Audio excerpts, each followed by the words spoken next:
dans Philippiens 2, le verset 9, que c'est pourquoi Dieu l'a aussi souverainement élevé et lui a donné le nom qui est au-dessus de tout nom, afin qu'au nom de Jésus, que tous genoux fléchissent dans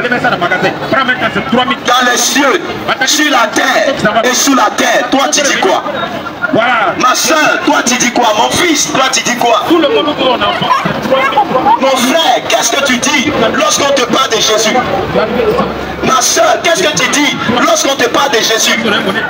Mon frère, qu'est-ce que tu dis lorsqu'on te parle de Jésus?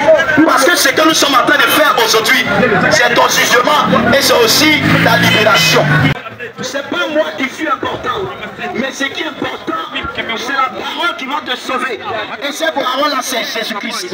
La prédication de la croix est une folie pour ceux qui périssent. Mais pour nous qui sommes sauvés, elle est une puissance. Et donc c'est normal que certaines personnes qui sont nées pour la perdition, que la prédication de la croix soit une folie pour eux. Parce qu'ils sont appelés à se perdre. Mais mon frère, ma soeur, toi tu n'es pas appelé à te perdre. Toi tu n'es pas appelé à te perdre. Toi tu n'es pas appelé à te perdre. C'est pourquoi tu entends l'évangile et tu dois te décider. Parce que par la puissance de Dieu, tu es appelé à être sauvé. Pour nous qui sommes sauvés, c'est une puissance. Et donc mon frère, qui que tu sois, pendant que tu attends cet évangile, tu es appelé à être sauvé. Alors ne passe pas pour dire que c'est un hasard que je suis en train d'entendre cette parole. Il n'y a pas d'hasard dans le plan de Dieu. Tu étais déjà prédestiné, Dieu a déjà préétabli ces jours-là afin que tu entendes la parole de Dieu. Parce qu'en toi, il y a un libre arbitre et Dieu te donne la décision de décider aujourd'hui même, maintenant. Parce que mon frère, ma soeur, pour nous qui sommes sauvés, la prédication de la croix est une puissance.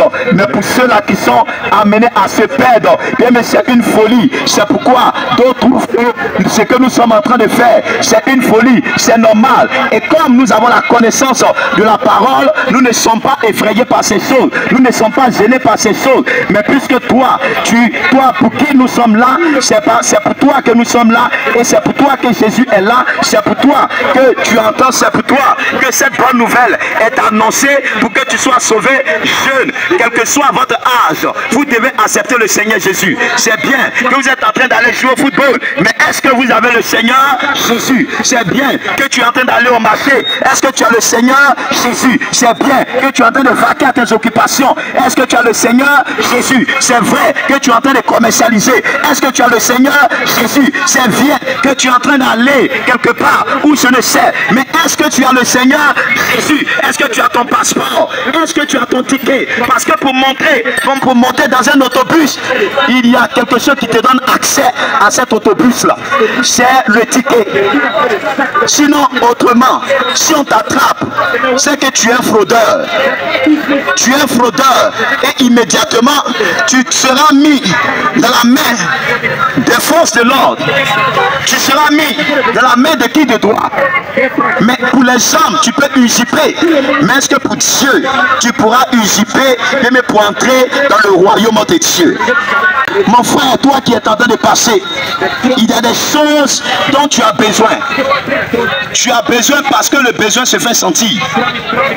Mais en ce moment-là, il y a plusieurs propositions. Dans le cadre du travail, dans le cadre du foyer, dans le cadre de l'entrepreneuriat, dans plusieurs domaines, il y a plusieurs propositions. Jésus, Satan va lui dire, pour ce qui nous concerne dans ce passage de Matthieu chapitre 4, le verset 8 à 9, Satan va amener Jésus. C'est-à-dire qu'il va l'élever sur une montagne. Il va l'envoyer sur une montagne élevée. Il va l'envoyer sur une montagne élevée et il va dire à Jésus, si tu te prosternes, il va dire à Jésus, si tu te prosternes et que tu m'adores, je te donnerai toutes ces choses Voyez-vous, c'est-à-dire qu'il s'est limité aux choses de la terre. Alors que le verset principal nous dit que Jésus a été souverainement élevé. Et afin que tout ce qui est dans les cieux, sur la terre et sous la terre, lui soit soumis. Mais le diable, lorsqu'il voit le besoin de Jésus-Christ, il élève à une hauteur, là où il peut voir son besoin. Et il lui dit que si tu te prosternes et que tu m'adores, je te donnerai toutes ces choses. Et voici ce que Jésus lui dit. Et c'est ce que tu dois dire à Satan. C'est ce que tu dois dire au malin. C'est ce que tu dois dire au diable. Lorsque tu es dans des situations où l'ennemi va te faire des propositions. Les propositions qui sont contre la volonté de Dieu. Les propositions qui vont t'amener à la perdition. Les propositions qui vont t'éloigner de Dieu. Mon frère, c'est en ce moment-là que tu dois dire ceci à celui-là qui te fait des propositions pour te faire perdre. Jésus dit, il est écrit que tu ne serviras aucun autre Dieu. Il est écrit que tu n'adoreras aucun autre Dieu. Amen. Tu serviras Dieu seul. Donc c'est Dieu seul que nous devons servir. Amen. Donc voyez, Jésus face à l'épreuve, il n'a pas échoué. Et donc pour ne pas que tu échoues, il te faut accepter le Seigneur Jésus pour suivre, bien aimé, ses directives, pour suivre sa voie. En ce moment-là, tu ne seras pas perdu. Mon frère, ma soeur, mon frère, ma soeur, mon frère, ma soeur, il n'y a pas d'hasard. Ce que tu entends, c'est de savoir que l'ennemi t'amène à se soumettre à sa volonté. L'ennemi nous pousse à l'adorer. Lorsque Dieu dit que tu ne coucheras pas avec un homme comme on couche avec une femme et que c'est une abomination, vous allez voir que l'homme ou l'humanité, la société où tu vis, le diable va mettre cela en avant juste pour t'amener à quitter la présence de Dieu. Voyez-vous, lorsque le Seigneur dit qu'il est contre la tricherie, lorsque le Seigneur dit il est contre la corruption, le diable te dira que voici la voie qui est officielle selon la voie, selon l'entendement des hommes, parce qu'il veut t'amener à désobéir à la voix de Dieu. Lorsque le diable dit à Jésus, si tu te prosternes et tu m'adores, il voit que le besoin de Jésus est là, il voit que Jésus a soif, il voit que Jésus a faim. Donc mon frère, ma soeur, l'ennemi connaît tes besoins, l'ennemi sait de quoi tu as besoin, et il viendra te faire des propositions pour te garer, mon frère. Il viendra te faire des propositions pour te garer, ma soeur. Il te fera des propositions pour t'amener à quitter la voie de Dieu. Voyez-vous, ici, l'ennemi, le diable, a réclamé l'adoration. Quand même bien que le Seigneur dit, il faut honorer le Père. Il faut honorer le Père. Le Seigneur ne nous demande pas que le Père vienne remplacer la position du Dieu créateur. Dans Matthieu chapitre 2, le verset 11, voici quelque chose qui va se passer. Et donc mon frère, tu me suis. Et donc dans Matthieu chapitre 2, le verset 11, voici quelque chose qui va se passer qui te montre que la prosternation et l'adoration est à Jésus-Christ. Ces personnes vont entrer, on dit ces mages, ceux à qui Dieu les avait orientés.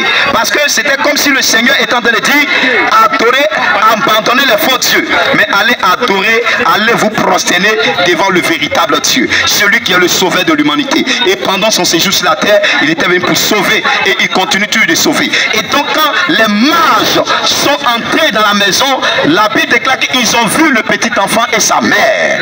Voici une chose qui est une folie pour les hommes, mais pour nous qui sommes sauvés, elle est une puissance. Lorsqu'ils sont entrés, quelque chose va se produire et c'est ce que tu dois faire. La Bible déclare que ces mages se sont prosternés. Ils se sont prosternés, la véritable prosternation. Les mages se sont prosternés, c'est la véritable prosternation, et ils ont adoré Jésus-Christ. Ils ont abandonné l'idolâtrie pour adorer Jésus. Amen. Ils ont abandonné la forêt pour adorer Jésus. Amen. Ils ont abandonné les marigots pour adorer Jésus. Ils ont abandonné, si c'était à cette époque, ils ont abandonné les bars. Ils ont abandonné, bien aimé, la vie la vie de prostitution. Ils ont abandonné toutes ces choses. Ils ont abandonné, bien aimé, tout ce qui qu'on appelle aujourd'hui, comment est-ce que vous appelez ça? Tout ce que vous appelez aujourd'hui la vie de ce monde. Ils sont tout abandonnés. Ils sont venus, se sont prosternés devant Jésus-Christ. Et donc à cette époque-là, certainement, il y avait aussi les Woubi. Ils ont abandonné ces choses-là. Ils sont venus se prosterner devant Jésus. Et ils lui ont fait des présents. Mon frère, c'est maintenant. C'est maintenant. Donc à Jésus seul. À Jésus seul l'élévation. À Jésus seul l'adoration.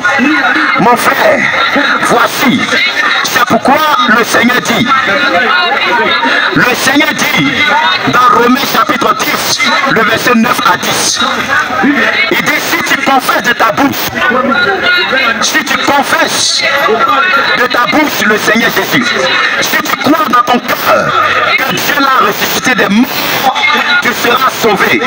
Voici une chose. Dieu sait qu'il y a des personnes qui ne vont pas croire à sa mort et à sa résurrection. C'est pourquoi d'aucuns disent que c'est un mort semblant, un faux semblant.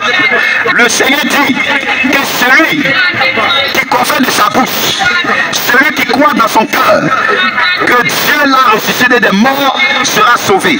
Donc déjà, il y a quelque chose qui est mis là pour que ceux-là qui ne croient pas, c'est que le Seigneur a déjà positionné. Il connaît déjà la mentalité des incrédules. Il connaît déjà la mentalité de ceux-là, des hommes, des philosophes.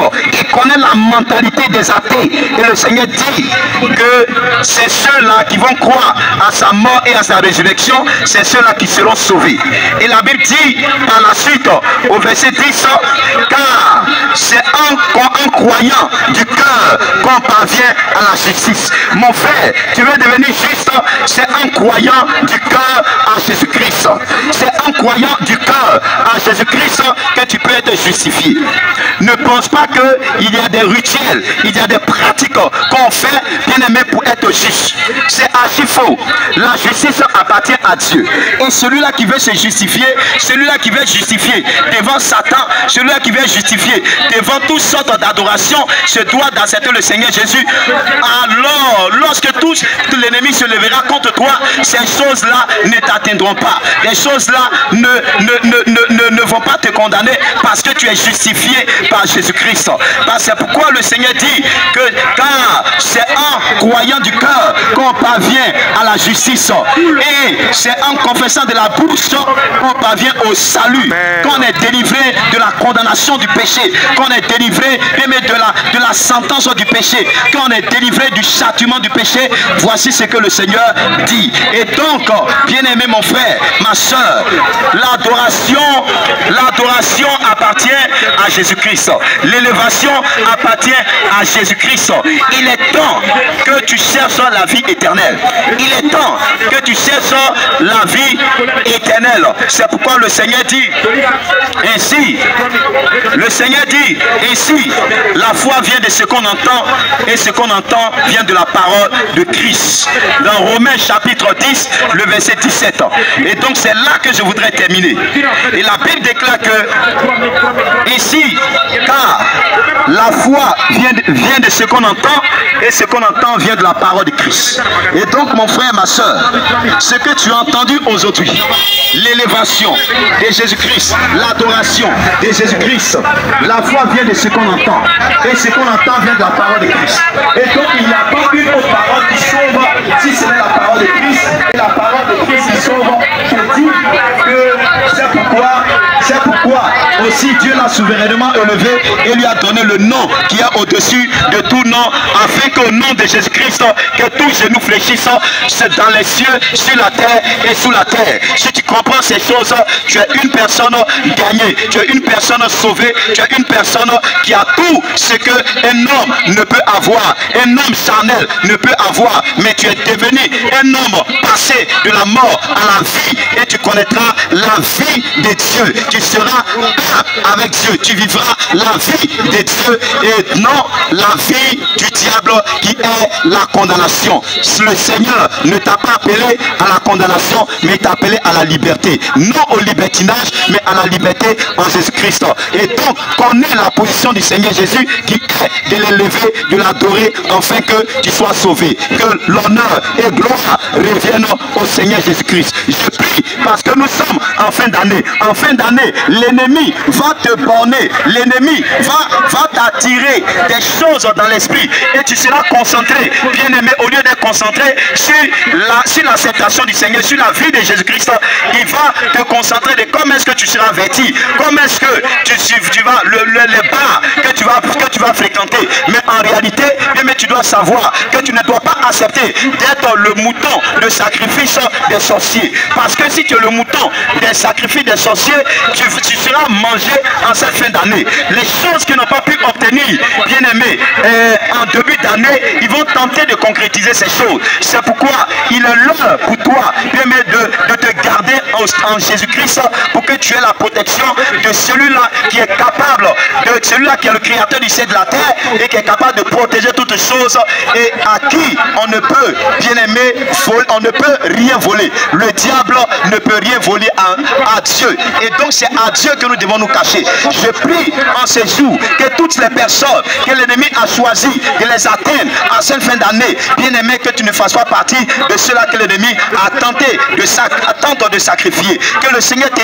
délivre des chaînes de la sorcellerie. Que le Seigneur te délivre des puissances occultes. Et là où on t'avait lié, je prie que les chaînes se brisent. Là où on avait détourné ta pensée, ton intelligence pour rester dans l'obscurité, dans les choses ténébreuses, que le Seigneur te retire de ces choses pour t'envoyer à ta lumière. Que vous soyez bénis en ces jours et que ces paroles ne vous soient jamais arrachées par le monde des ténèbres, mais que le Seigneur garde cela précieusement et veille sur ta vie, afin qu'au soir de ta vie, que tu puisses être heureux avec le Seigneur Jésus. Que Dieu vous bénisse au nom de Jésus.